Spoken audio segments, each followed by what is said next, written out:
Paz y bien, soy el hermano Jesús María Bezuna Artea, católico, sacerdote, católico, capuchino, franciscano, y bueno, pues quienes escuchan nuestros programas en Mundo Católico ya me habrán escuchado alguna vez. Si es así, pues gracias por el beneficio de su atención, y me dará mucho gusto que los programas que comparto sean de provecho espiritual en su vida. Estamos en esta serie de programas Seguidores del Camino, y desde hace ya como un mes estamos hablando del tema de la liberación y el Evangelio, es decir, el Evangelio como un conjunto de doctrina y de vida que nos reporta espiritualmente esta gracia salvadora de la liberación. De hecho, liberación y salvación son prácticamente términos sinónimos. Bueno, pues vamos a ver, claro, tienen ciertos matices, a veces un poco, por eso existen las palabras diferentes, porque cada palabra tiene un matiz especial. Por eso he creído conveniente hablar de, o asumir o tomar este término de liberarse o liberación. Y pues hoy vamos a tratar el tema de la liberación del cuerpo. A ver, ¿será posible liberarnos del cuerpo? Dice San Pablo, ¿quién me librará de este cuerpo de pecado? Vamos a ver en qué sentido, ¿verdad? Él se refería a todo eso que hemos descrito en el tema anterior, que hablábamos de las pasiones.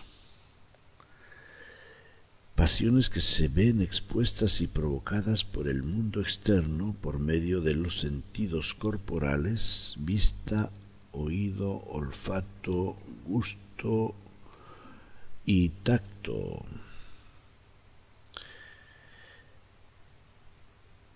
Son como 5 antenas con las que recogemos todas las ondas que pueden repercutir y provocar a la acción a las 7 pasiones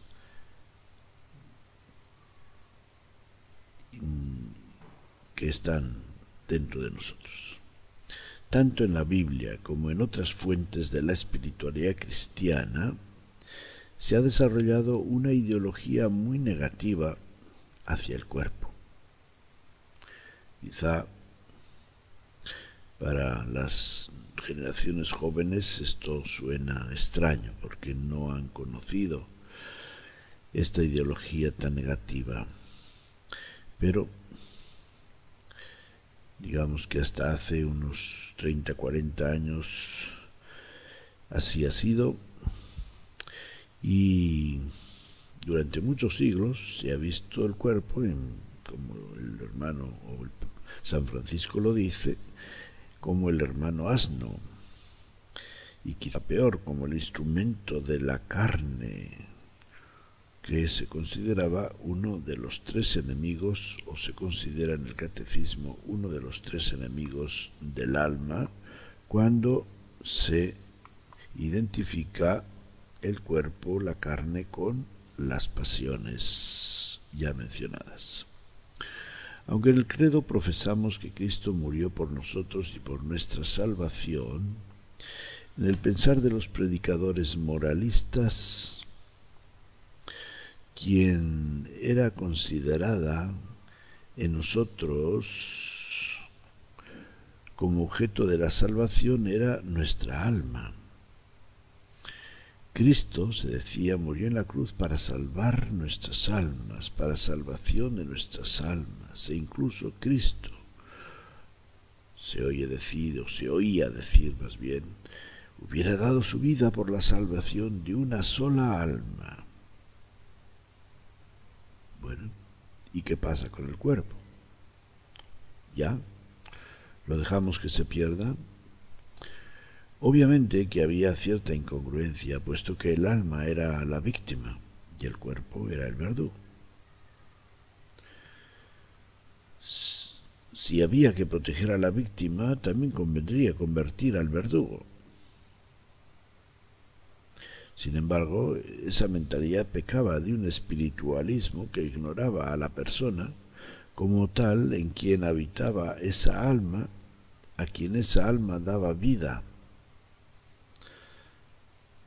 ¿Hasta qué punto esa alma era identificada si no estaba unida a un cuerpo y constituyendo entre ambos una persona? Sin embargo, el Concilio Vaticano II, que fue como un parteaguas en la mirada de la Iglesia y de la cristiandad a muchas realidades presentes, nos habla de la excelsa e igual dignidad de la persona, de los derechos fundamentales de la persona humana y de la protección de los mismos. Así lo hacen los números 25 al 29, son unos cuantos números.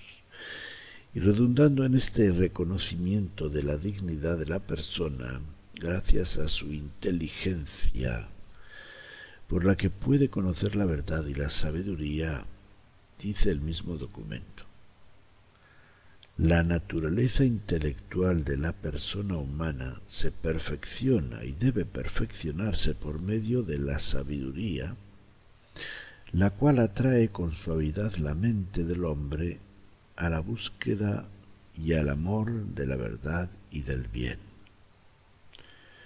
Eso en el mismo documento número 14. Y sigue ahora, refiriéndose expresamente al tema del cuerpo. No debe, por tanto, el hombre despreciar la vida corporal, sino que por el contrario debe tener por bueno y honrar a su propio cuerpo como criatura de Dios que ha de resucitar en el último día. Herido por el pecado, experimenta la rebelión del cuerpo. La propia dignidad humana pide, pues, que glorifique a Dios en su cuerpo. Repito, la propia dignidad humana pide, pues, que el ser humano glorifique a Dios en su cuerpo. Y precisamente estamos en un tiempo en el que se ha descubierto y desarrollado una ideología corporal que nos llama la atención en muchas formas. El cultivo del cuerpo en los gimnasios, los tatuajes, el contacto personal en abrazos, besos, sexo, los concursos de belleza, las dietas, la cercanía y el contacto físico. En cierto modo es un signo de los tiempos por el que el ser humano hoy está manifestando su inseguridad y su necesidad de los demás. Pero nos está diciendo que este elemento de relaciones interpersonales, el cuerpo, que hasta hace algunas décadas se veía más bien como un peligro espiritual, pueden ser un factor de humanismo, de un humanismo que nos acerque al prójimo y a Dios, ya que está dotado de tantas capacidades, como el salmista mismo nos lo recuerda. ¿Qué es el hombre para que te acuerdes de él? ¿El ser humano para darle tanto poder? Lo hiciste poco inferior a los ángeles. La pregunta liberarse del cuerpo, por tanto, la tenemos que traducir en una propuesta. descubrir el sentido y el valor del cuerpo, porque quizás se nos impone la responsabilidad de liberar el cuerpo de toda la carga de maldiciones de que lo hemos hecho sujeto. Pues el Hijo de Dios se hizo hombre, tomó la condición humana con un cuerpo semejante al nuestro y nunca lo maldijo, ni dijo que hubiera que someterlo a castigos y penitencias corporales. Jesús es un ser humano, afectuoso, que da la mano a la suegra de Pedro, que toca al sordo y al ciego para curarlos, que se deja tocar y empujar, que restablece la oreja de Malco en el huerto de Getsemaní, que se emociona y llora y dice: dejen que los niños se acerquen a mí. San Pablo nos dice que nuestro cuerpo es templo del Espíritu Santo, por lo que hemos de respetarlo y evitar todos los pecados carnales que profanan el templo de Dios. A raíz de algunos problemas de inmoralidad que se dan en esa comunidad cristiana de Corinto, les escribe lo siguiente: el cuerpo no es para la fornicación, sino para el Señor, y el Señor para el cuerpo. ¿No saben que sus cuerpos son miembros de Cristo? Todo pecado queda fuera del cuerpo, pero el que fornica peca contra su propio cuerpo. ¿O no sabéis que vuestro cuerpo es santuario del Espíritu Santo, que está en vosotros, y habéis recibido de Dios, y que no os pertenecéis? Habéis sido comprados. Glorificad pues a Dios en vuestro cuerpo. Glorificad pues a Dios en vuestro cuerpo. Llegamos a la clave y razón de una auténtica liberación de nuestro cuerpo: glorificar a Dios.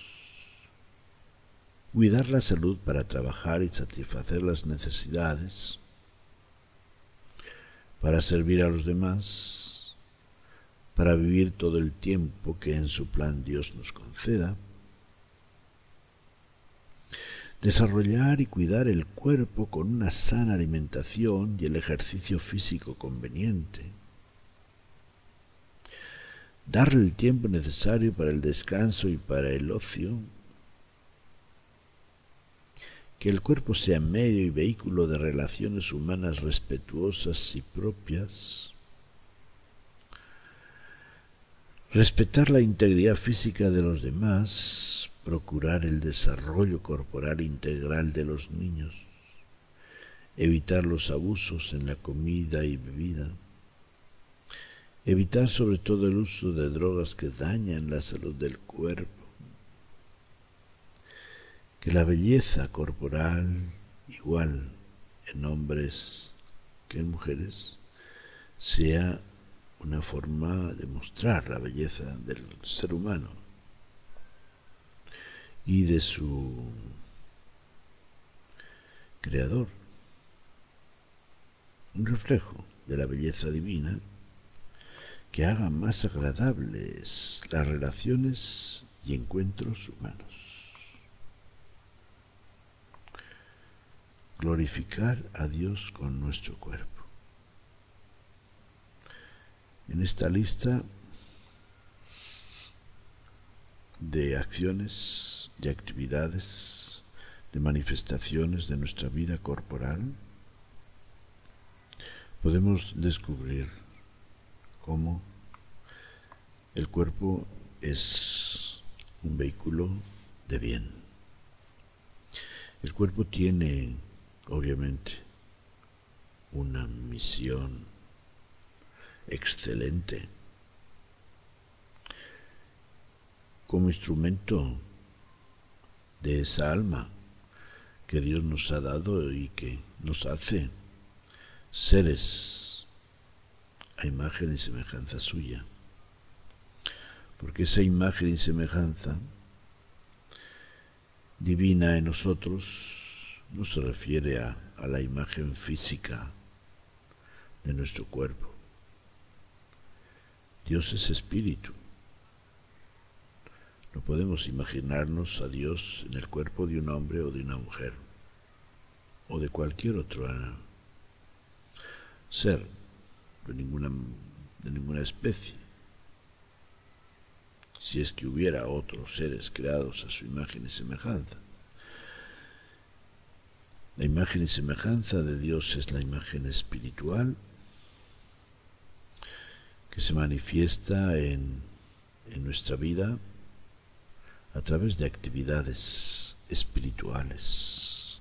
La más excelente, amar, porque Dios es amor. Y obviamente que el cuerpo es un instrumento activo y fundamental en los humanos para mostrar el amor. De hecho decimos, obras son amores y no buenas razones. ¿Cómo realizamos esas obras? Precisamente a través de nuestro cuerpo. Desde las más sencillas que puedan ser importantes sin duda, o son importantes, como sonreír, mirar, y tantos gestos que podemos ofrecer a los demás a través de gestos corporales como el abrazo, el beso, la mano sobre el hombro, la palabra. Pensemos que las palabras, nadie habla con el alma y el corazón solamente. El alma y el corazón necesitan del cuerpo, necesitan de nuestra boca para manifestar el interior. Una persona que no puede hablar, muda, sorda, ciertamente que se comunican, pero la mayoría de nosotros tenemos la oportunidad de hablar, de escuchar, de oír. Los 5 sentidos que he mencionado al principio son 5 instrumentos, 5 medios a través de los cuales se manifiesta la vida del cuerpo. Entonces, liberarnos de nuestro cuerpo no tiene sentido en su sentido estricto, a no ser que en el sentido que San Pablo le da, refiriéndose a las pasiones que tienen su sede en ese elemento moral que llamamos carne. La carne y el espíritu. La carne manifiesta las fuerzas psicomorales de la persona y el espíritu denota las fuerzas psicoespirituales, porque ciertamente que Dios también actúa en nosotros a través de nuestras cualidades, ¿no? Y hay gente, o hay personas que son más afectuosas, y hay personas que son más juiciosas, y hay personas que son más atrevidas, ¿no? Y entonces Dios también, así como humanamente estas personas se portan de distinta manera, Dios también puede aprovechar esas cualidades para conceder sus dones, los dones del Espíritu Santo. La manifestación del Espíritu de Dios en nosotros, obviamente que tienen que ver con las dotes naturales. Un principio básico de la teología espiritual es que la gracia trabaja sobre la naturaleza. Bueno, pues esa naturaleza nuestra es una naturaleza humana que tiene sus oficinas, podríamos decir, en nuestro cuerpo y que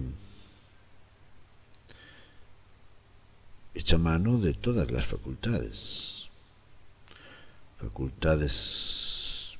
puramente corporales sensibles y cualidades corporales espirituales, porque tenemos esos sentidos, además del sentido de la vista, del oído, del gusto, tenemos también el sentido de la imaginación, de la razón, de la memoria, de la voluntad. Todo eso radica en nuestro cuerpo. Una vez que nuestro cuerpo muere, el ser humano pasa totalmente al terreno de lo espiritual, de lo trascendente. Cuando una persona decimos que ha muerto, pues lo que ha muerto o se queda sin vida es el cuerpo físico, pero el alma sigue viviendo. Podríamos decir que ya esa persona ha pasado pasa a un nivel diferente. Ya no va a necesitar de las facultades de su cuerpo, de esas en todos los aspectos, y va a comenzar a gozar una vida diferente, que no la podemos describir porque no la conocemos. San Pablo nos dice que ni el ojo vio, ni el oído oyó, ni mente humana puede imaginar lo que Dios tiene reservado para los que lo aman, para después de esta vida corporal en este mundo. Bueno, pero mientras vivimos aquí, el cuerpo es súper importante, ¿verdad? Entonces lo que tenemos que entender es no perjudicar todas esas funciones nobles que tiene nuestro cuerpo a través de sus facultades, no perjudicarlas con otras pasiones que, si bien en sí son buenas, pueden convertirse en un peligro. El ver, obviamente que cuántas satisfacciones y cuánta felicidad podemos nosotros experimentar a través de la vista, pero cuando, como dice Jesús en el Evangelio, cuando nosotros miramos a una persona, hombre o mujer, deseándola como objeto de lujuria, entonces ese ojo, como también dice Jesús en el Sermón de la Montaña, se convierte en ocasión de pecado. Cuando el oído